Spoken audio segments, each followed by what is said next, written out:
Sen kimin nazende güzel nağıllardadır.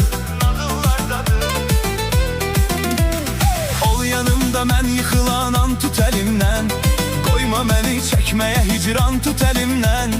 Etmərəm heç vaxt səni peşman tut əlimdən. Ay qara qız, vay qara qız, yoxdur bu dünyada sənə tay qara qız.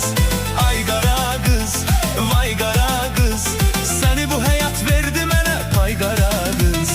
Ay qara qız, vay qara qız, yoxdur bu dünyada sənə tay qara qız. Ay qara qız, vay qara qız, səni bu həyat verdi mənə pay qara qız.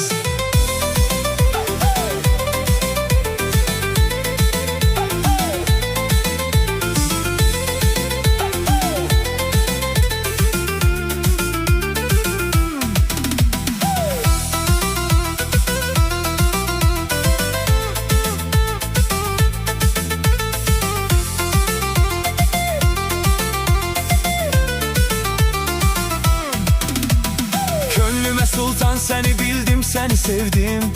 Seni sevdim. Sen beni sevdikçe sevildim, seni sevdim. Seni sevdim. Sen bu güzellikle tamam başka güzelsen. Benzerin olmaz bir adam başka güzelsen.